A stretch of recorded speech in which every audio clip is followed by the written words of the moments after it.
De abril del 2018, amigos, es un gusto estar nuevamente con ustedes aquí en la emisión estelar del Comercio TV con lo más destacado en esta jornada. Aquí iniciamos.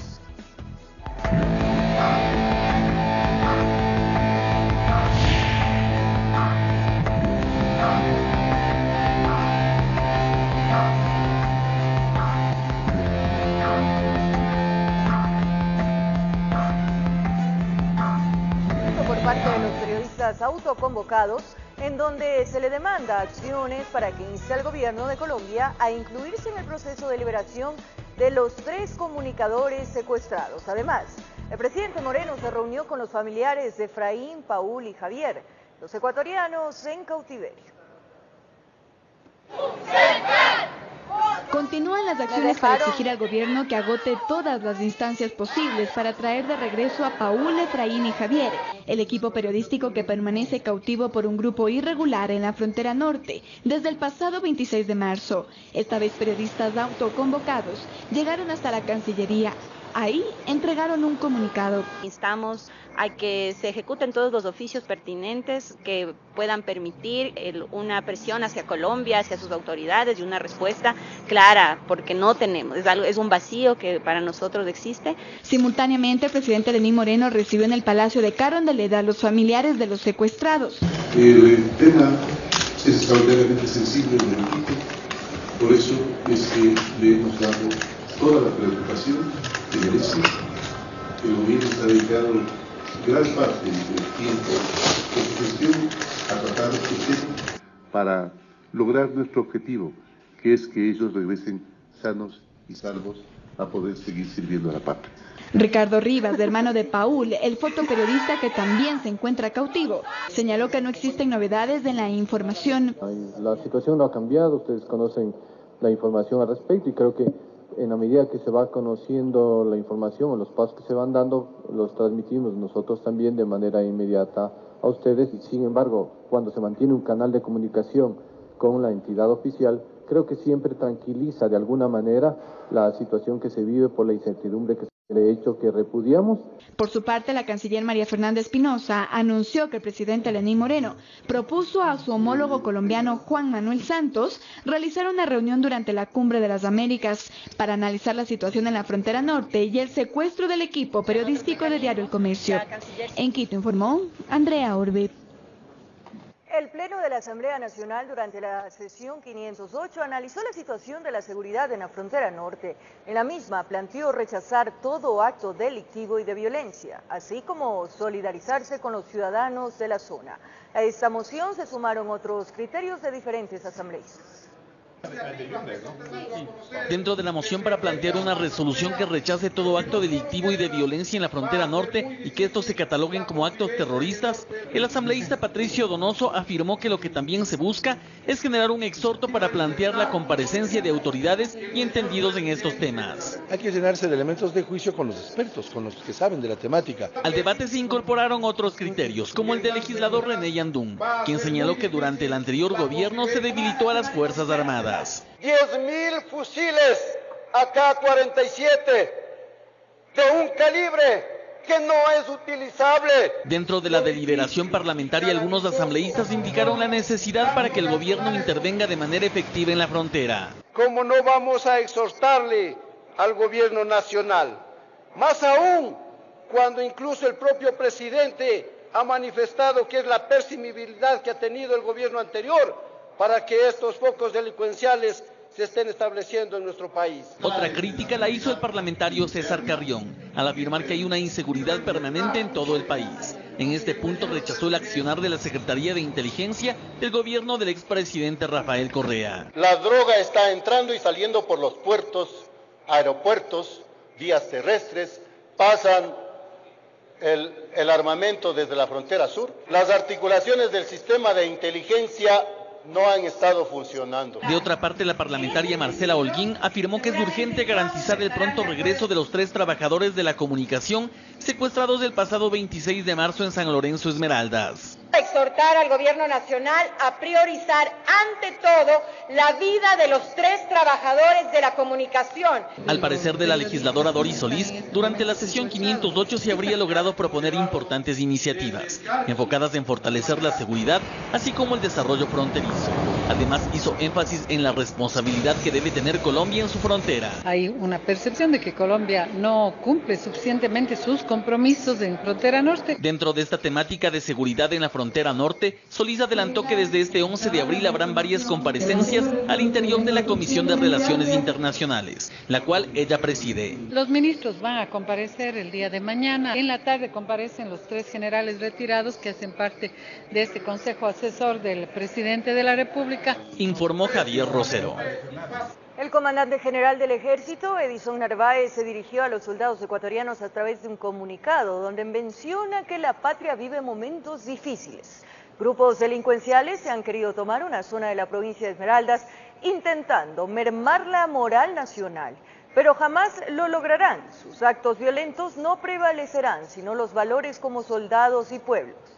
Además, ratificó el compromiso con la patria y sus ciudadanos, solicitando a los soldados seguir trabajando sin desfallecer y sin olvidar que las miradas de todos los ecuatorianos están sobre ellos.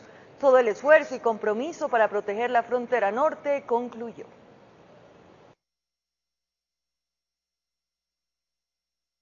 La deuda pública que determina al expresidente Rafael Correa y varios exministros con indicios de responsabilidad penal se tiene diferentes interpretaciones en la legislatura. Ante ello, se sugirió un proyecto de resolución para que comparezca el Contralor General del Estado, Pablo Celi, ante el Pleno del Parlamento. Con 88 votos fue aprobada la propuesta realizada por el asambleísta Homero Castañer para que el Contralor Pablo Celi explique ante el Pleno Legislativo los alcances del informe sobre la deuda pública. Tenemos que conocer de primera mano como asambleístas del alcance de ese informe, vigilar que la Fiscalía tome cartas en el asunto y establecer las reformas para que no vuelva a pasar. En el caso del expresidente Rafael Correa se afirma que la Asamblea ya no tiene control político. Sin embargo, indican que se debe prestar atención al trabajo de la Fiscalía. No por ser expresidente, él está exento de ser acusado. En el caso de los exministros, subsecretarios, de los funcionarios de Petroecuador, nosotros tenemos que tener ese control político. La Contraloría determina indicios de responsabilidad penal a Rafael Correa por haber firmado el decreto ejecutivo 1218, mismo que habría afectado el cálculo de la relación deuda-Producto Interno Bruto y límite para el endeudamiento. Acá no se puede firmar ningún acuerdo ministerial.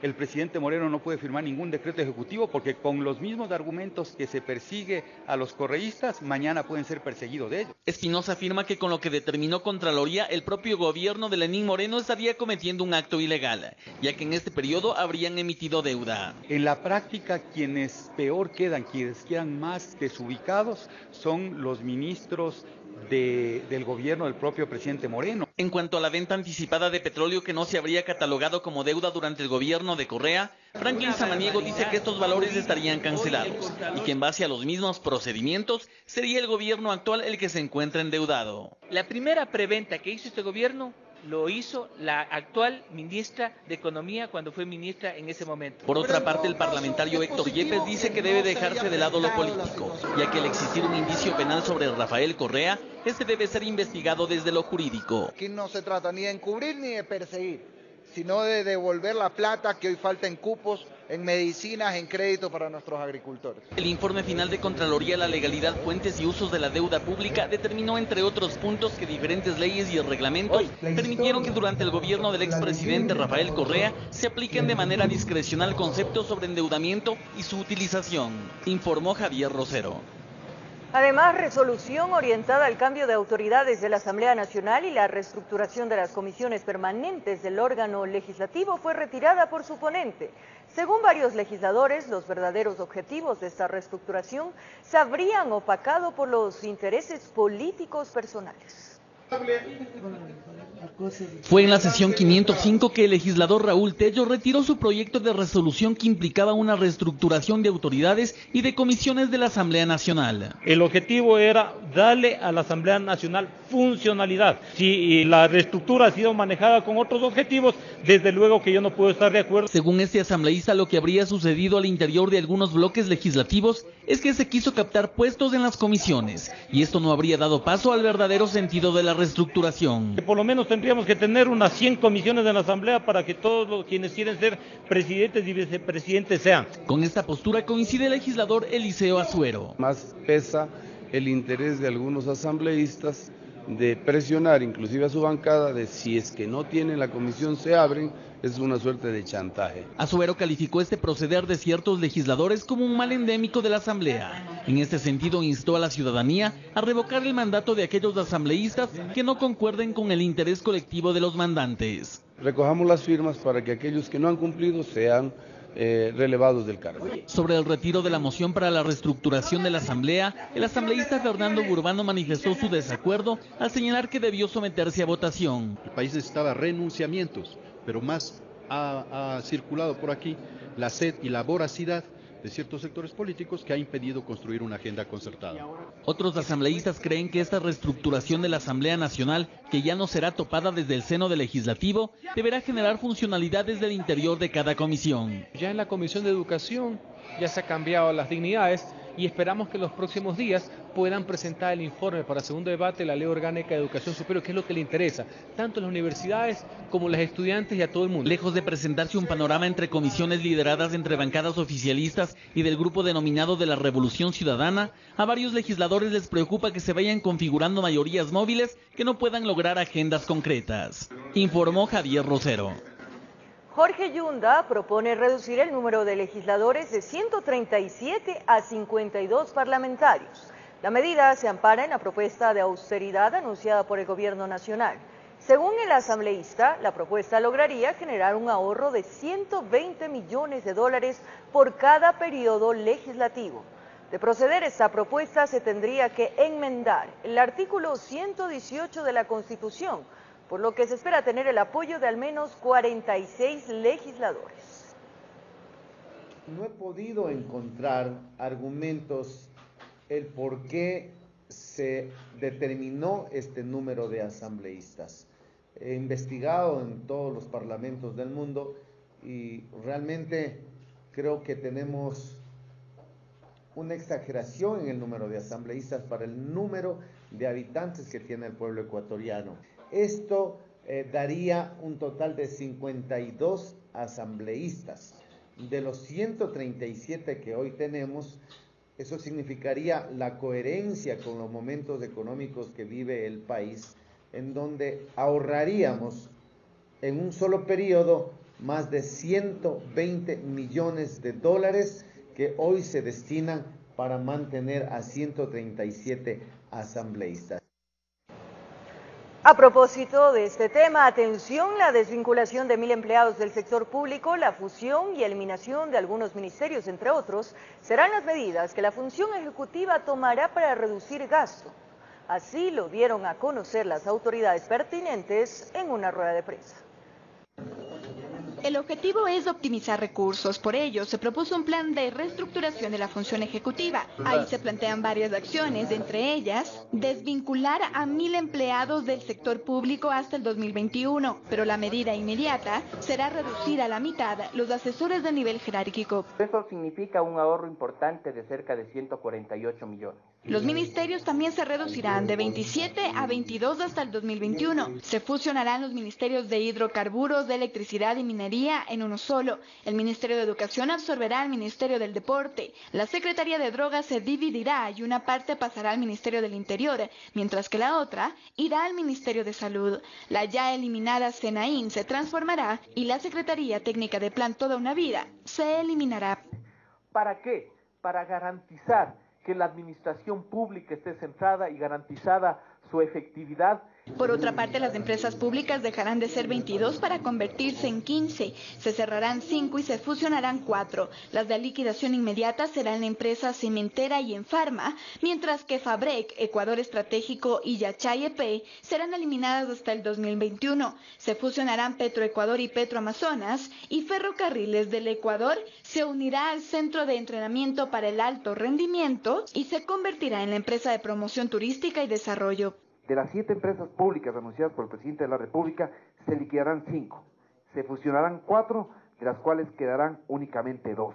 Las empresas que entran a un plan de estabilización y búsqueda de alianzas estratégicas serán TAME, Santa Bárbara y Flopec. Pero esto no es todo. También hay otras acciones. Se prevé reducir al 60% los viáticos al extranjero, el 5% de gastos corrientes y la eliminación de trámites que se dupliquen. En Quito informó Andrea Orbe. Gremios de trabajadores y empresarios reaccionaron frente al plan de reestructuración y optimización de la función ejecutiva. El mismo contempla la separación de alrededor de 1.000 empleados para el sector público. Una de las primeras medidas que se tomarán en el plan que prevé optimizar la función ejecutiva será la reducción inmediata del 50% de funcionarios de nivel jerárquico superior, es decir, reducir a 365 asesores nombrados por la máxima autoridad y que son de libre remoción. Sumadas estas desvinculaciones, serían 1.000 los empleados que se separarían del sector público hasta 2021. Absolutamente todos sus derechos garantizados, no va a haber de ninguna manera ningún retroceso en aquello, ni va a haber ninguna violentación, ni permitiremos ningún tipo de violentación de derechos. La Bolsa de Empleo, Banco de Elegibles y Reconversión Laboral serán, a decir de Raúl Ledesma, ministro del Trabajo, alternativas que fomentarán empleo y emprendimientos en el segmento de trabajadores que se separarán del sector público. Y por supuesto, esto va de la mano con un programa de fortalecimiento al sector productivo. Es decir, algunos de estos funcionarios pudiesen también tener un importante espacio dentro del desarrollo del sector productivo privado. Para Marco Carrión, presidente de la CAPEIP, introducir al sector privado a quienes se desvincularán será un gran reto. Ahí estamos buscando mecanismo de cómo integrarles nuevamente, porque si salieron eran porque tenían algunas condiciones, entre comillas, mejores en cuanto a remuneraciones. Ese es el tema que lo vamos a trabajar nosotros. José Villavicencio, del Frente Unitario de Trabajadores, por su parte, espera que en las próximas horas haya una reunión con el gobierno para detallar cómo será esta desvinculación. Porque hay cosas que discutir. ¿Qué va a pasar con el tema de la seguridad social para los trabajadores que van a estar en el tema de cierto tiempo? ¿Qué va a pasar con el tema de no tienen todos los derechos en el tema del fondo de reserva, entre otras cosas? Entonces necesitamos sentarnos y discutir. Según el ministro Ledesma, los derechos de los trabajadores públicos no se verán amenazados, mientras que en el proceso de fusión de ministerios se contará con el acompañamiento técnico del Ministerio del Trabajo, contemplando también la evaluación de talento humano. En Quito informó Andrea Orbe.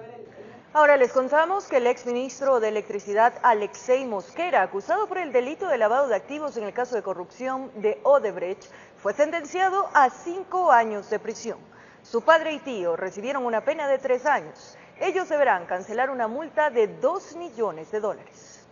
El Tribunal de la Corte declaró culpable al exministro de Electricidad del gobierno del expresidente Rafael Correa, Alexei Mosquera, y le impuso una pena de 5 años de prisión por lavado de activos en la trama de corrupción de Odebrecht. Además, Mosquera tendrá que pedir disculpas públicamente al país en una audiencia con presencia de medios de comunicación. Lo esencial también es que ordena el tribunal el pago de la multa que establece la ley para reprimir el lavado de activos, que estaba vigente a la fecha de los hechos, en el duplo del valor lavado, es decir, en la suma de $2 millones.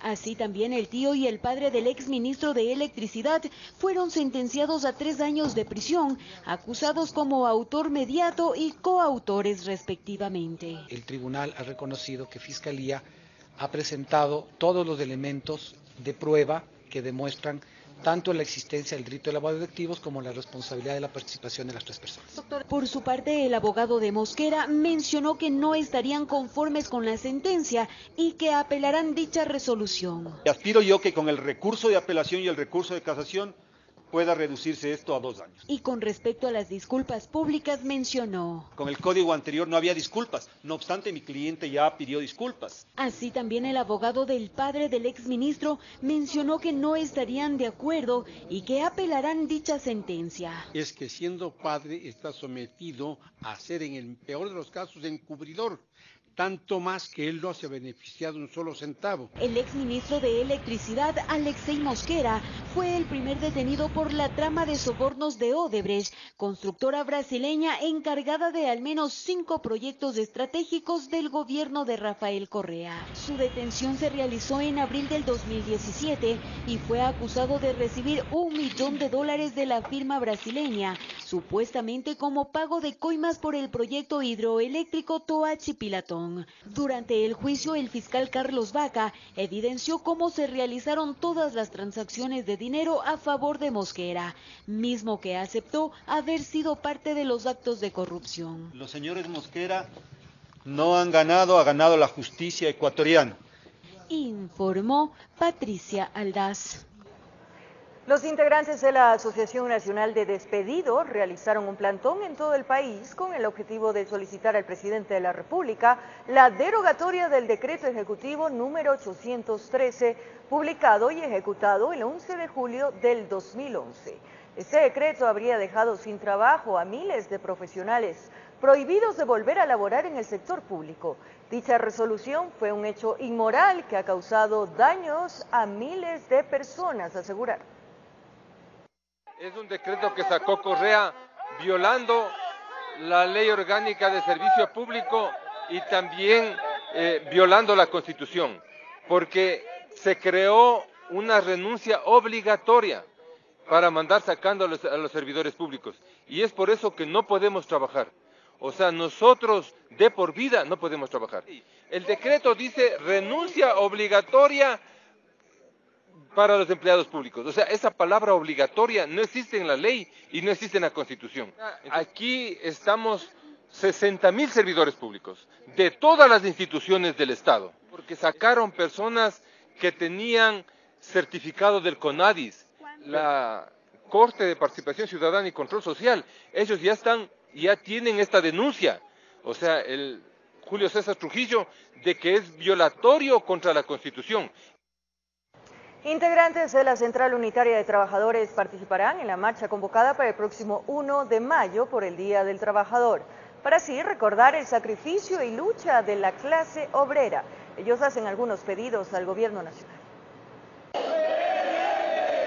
Los miembros de la Central Unitaria de Trabajadores saldrán a las calles este 1 de mayo con un pliego de peticiones. Demandamos un acuerdo con el Ministerio de Trabajo a fin de que instale una mesa de trabajo permanente que evalúe los efectos de las nuevas modalidades de trabajo con el objetivo de determinar que no se violente ningún derecho a los trabajadores. Demandamos un nuevo Código Integral de Trabajo, para lo cual es imprescindible conformar una mesa de trabajo tripartita para lograr consolidar este nuevo cuerpo legal. Que es otro de los temas que nos preocupan, el cierre de los medios públicos. El gobierno hoy anuncia una fusión de estas empresas, hacer empresas mixtas o lanzarlas al sector privado. Nosotros le pedimos al gobierno como una alternativa que se le entregue a los trabajadores con las garantías necesarias para que estas empresas puedan recuperarse. Se tiene previsto que en el Día del Trabajador la concentración se realice a las 8 horas. Vamos a definir el punto de partida, que podría ser Eloy Alfaro y Gómez Rendón, puede ser la salida desde ahí. Vamos a llegar, hemos pedido al municipio la Plaza San Francisco para instalar una tarima, para poder hacer ahí justamente un acto cultural de los trabajadores al finalizar la marcha. Hemos invitado al presidente de la República, al ministro de Trabajo, a todas las autoridades, esperamos que nos acompañen. Esperan que sus demandas sean atendidas, informó Roselena Vázquez. Un grupo de simpatizantes del ala disidente del oficialismo se reunió en el monumento Simón Bolívar en el centro de Quito para rechazar las políticas del actual régimen. La movilización se dirigió hasta la Plaza de la Independencia. Estaba previsto que previo a la concentración, los dirigentes del movimiento político que aspira a inscribirse entregaran al Consejo Nacional Electoral la documentación que alcance a las observaciones hechas por el organismo. Es simplemente las ganas de boicotear, el terror a que nos organizamos nosotros. Esperemos que nos acepten, que nos dejen recoger la firma, ni siquiera para que nos inscriban, solo que nos dejen recoger la firma, pero ni siquiera eso quieren hacer. Es momento de nuestra primera pausa aquí en la emisión estelar del Comercio TV. Al regresar, amigos televidentes, les contamos que en Sangolquí, Policía Antinarcóticos acabó con el accionar de una presunta organización delictiva dedicada al expendio de droga. Y una joven madre de familia sufrió quemaduras en su rostro tras ser atacada con ácido, presuntamente por su expareja en la ciudad de Guayaquil. Los detalles en breves minutos.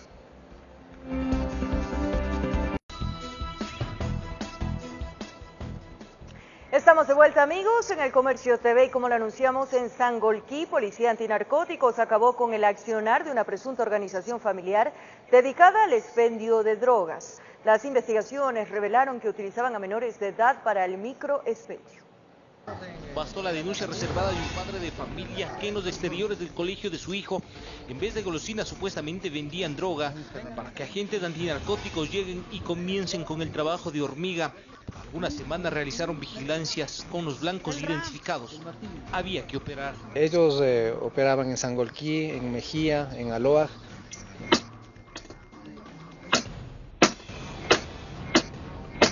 Supuestamente se trataba de una organización familiar. Los esposos contaban con un colaborador y el mercado ya lo tenían abierto. Principalmente contaminaban inmediaciones de instituciones educativas ubicadas en la ciudad de Sangolquí.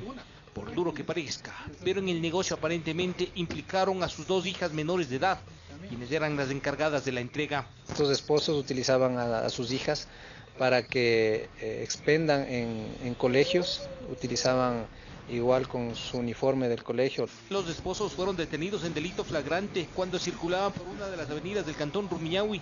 En el interior del vehículo encontraron fundas con pasta base de cocaína y marihuana. Los agentes sabían que estaban cargados. Horas atrás regresaron de Santo Domingo, donde aparentemente se abastecieron del producto. Así, con el respaldo de la fiscalía, ingresaron a la vivienda. Aquí aparecieron más envolturas. Indícanos. Con la doctorita, a ver, aquí. Sí, no, ahí abajo. Aquí, sí. Abajo, por favor, tómenme una foto indicando dónde está el señor. Con ayuda del can antidrogas encontraron 3 kilos de cocaína y 2,5 de marihuana. Estiman que sacaron del mercado 35,000 dosis de polvo blanco y 5,000 de la sustancia verdosa. Y su centro de acopio era el mismo domicilio en el sector de Sangolquí. Las hijas menores de la pareja cuentan con apoyo psicológico para superar la etapa que vivieron, mientras los progenitores, por la cantidad de droga decomisada, estarían inmersos en categoría de alta escala. En Quito informó Iván Casamen. Sospechoso de haberse sustraído un CPU y otros artículos de un local en Sangolquí fue detenido minutos más tarde. La Policía Nacional logró ubicarlo a pesar de que ya se había cambiado de ropa. Las cámaras de seguridad registran el ingreso de un desconocido. Se le nota como, analizando las instalaciones del local, disimula su presencia. Al preguntar algo al encargado, se lo ve como que se agacha y en un pequeño descuido desconecta los cables y se lleva el CPU y documentos importantes para el negocio. Cuando él ingresó, primero no se veía como una persona sospechosa. Se percata de los descuidos de las personas del local, en donde ahí actúa. El encargado avisó a la policía. Más allá del costo del CPU era el valor de la información que tenía en la memoria. De ahí la desesperación por recuperar el equipo. Es un lugar en el cual se da el servicio de plotter, de un servicio de publicidad. Agentes del GON se movieron rápidamente. Uno de ellos ubicó al sospechoso a la altura del Parque Turismo. Llevaba otra vestimenta, pero el video de la cámara de seguridad fue clave para saber que se trataba del mismo sujeto. Son personas que tienen varios vicios. Ellos lo venden por cualquier precio o simplemente hacen el cambio por botellas de licor o sus vicios. Aparentemente encargó el CPU y salió a buscar mercado, pero cuando se sintió en aprietos aceptó cooperar. Ingresó a un inmueble y sacó el equipo. Este ciudadano tiene antecedentes ya de hurto, robo y agresiones a miembros policiales. Ventajosamente para el negocio, la información y los programas no se perdieron. La oportuna acción policial permitió recuperar el equipo con todo lo que contenía. En Quito informó Iván Casamen. Y una joven madre de familia sufrió quemaduras en su rostro tras ser atacada con ácido, presuntamente por su expareja. El hecho se produjo en la cooperativa Janet Toral, en el noroeste del puerto principal. Hace poco más de un mes logró separarse del padre de sus 3 hijos. Según lo que ella narró a los agentes de la Policía Nacional, los continuos maltratos de aquel hombre la llevaron a tomar esa decisión. Sin embargo, el ciudadano la buscaba constantemente y, según los informes, la amenazaba de muerte para obligarla a regresar con él. Finalmente, la mañana de este martes intentó cumplir sus ofrecimientos. Le echó, no sé qué líquidos le echó en la cara, pero está totalmente quemada la cara. Entonces ella salía a trabajar y él vino de la parte de atrás, vino y se lo echó, con una tarrina le echó ese líquido. Esta persona posiblemente utilizó algún tipo de ácido, de batería. Asumimos que este ciudadano mezcló con agua o con algún producto. La joven tiene 21 años, mientras que su presunto agresor 24. Luego de la separación, ella se quedó con los hijos de 3, 4 y 7 años. La mujer fue a vivir con su progenitora en busca de ayuda, pero hasta ese lugar llegaba el acusado para exigir el retorno. Sí, él amenazaba, que si no era para él, no era para nada. Ella presenta unas quemaduras de segundo grado a nivel cutáneo. Está afectada parte de su rostro, su tórax, ya que de alguna manera la vestimenta con la que estaba en la mañana logró neutralizar en algo el efecto de esta sustancia. Una vez que los agentes de la Policía Nacional conocieron el tema, actuaron de inmediato, logrando la captura del sospechoso, quien ya fue puesto a órdenes de la Fiscalía. Yo no quiero que quede en libertad, yo quiero que pague lo que le hizo a mi hija. El oficial aseguró que esta situación pudo haberse evitado si la afectada hubiese denunciado oportunamente la serie de amenazas que estaba recibiendo. La ciudadana lastimosamente no tiene ningún registro de haber asistido a alguna autoridad para que ella pueda tener alguna protección. Informó José Morales. Retienen el auto en el que fue arrastrada la gente de la Comisión de Tránsito del Ecuador, hecho registrado el fin de semana en la provincia de Manabí. Veamos. El vehículo implicado en la agresión registrada en la vía Portoviejo Crucita, provincia de Manabí, fue retenido durante un allanamiento policial efectuado la noche de este lunes. Fueron levantadas varias evidencias, entre esas el vehículo automóvil que fue participante en el hecho, que fue utilizado como el móvil del delito, y otras evidencias más como fueron parte de tickets y otras novedades como fueron levantadas en el lugar. La redada forma parte de las diligencias investigativas que llevan a cabo Policía Nacional y Fiscalía en torno a este caso que indignó a muchos. Durante el procedimiento se identificó alteraciones en el carro. El vehículo ya ha sido modificado en cuanto a retirar stickers, retirar parte de accesorios que constituían parte de la evidencia que Fiscalía necesitaba para llevar consigo el carro. El auto permanece retenido en los patios de la Policía Judicial. El conductor responsable de este hecho ya ha sido identificado, sin embargo, permanece prófugo. Informó Jorge Salazar. El altercado entre venezolanos y ecuatorianos abre una serie de preguntas, entre ellas, ¿cómo afecta a los migrantes dejar su tierra, su familia y tratar de adaptarse a una cultura nueva? Según los expertos, el inconveniente sería la falta de visibilización de la situación de los extranjeros que llegan a nuestro país. La disputa de una cancha entre venezolanos y ecuatorianos no ha sido el único problema. En el Parque La Carolina, al norte de Quito, un nuevo enfrentamiento se habría registrado. Esta vez entre vendedores que no lograron comprenderse y se disputaban el espacio público y los clientes.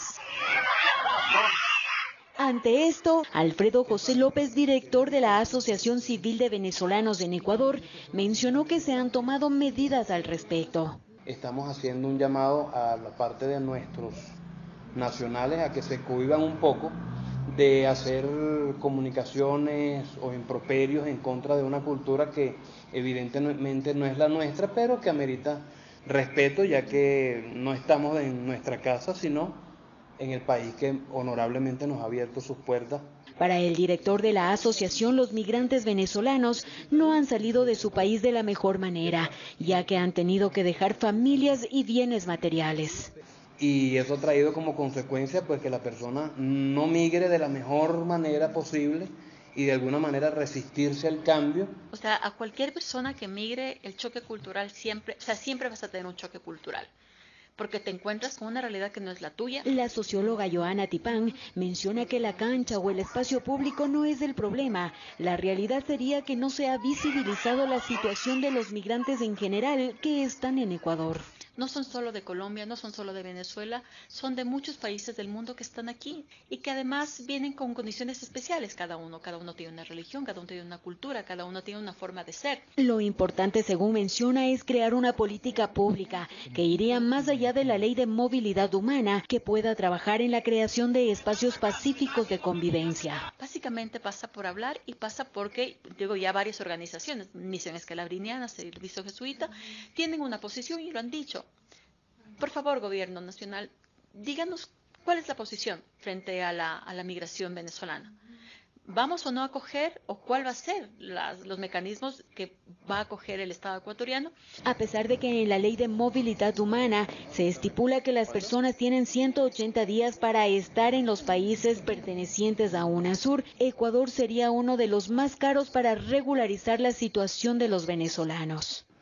Estamos hablando que un migrante tiene que contar o tiene que disponer solo para su regularización en el país de $1.000 para poder cancelar lo que es la multa y poder iniciar su procedimiento migratorio de manera regular. Conversar, mantener cordialidad con las personas que nos rodean y forman parte de nuestra sociedad ayudará a tener un mejor país. Ponerte en el lugar del otro es tan sencillo, ¿no es cierto? Este principio de alteridad y pensar además, por ejemplo, a nosotros, ¿qué nos libra que mañana, como pasó en la crisis del 99, 2000, qué nos libra que mañana, ¿no es cierto?, nosotros tengamos que estar vendiendo empanadas en la Plaza de Armas en Lima? Informó Patricia Aldaz. Una nueva pausa en el Comercio TV. Al regresar en las noticias del mundo, autoridades colombianas detuvieron a un exguerrillero de las FARC solicitado por Estados Unidos. Además, tensión mundial por los ataques químicos en Siria. El presidente de los Estados Unidos y su homólogo de Turquía aseguran acciones en contra del gobierno de Siria. Ya regresamos en TVC.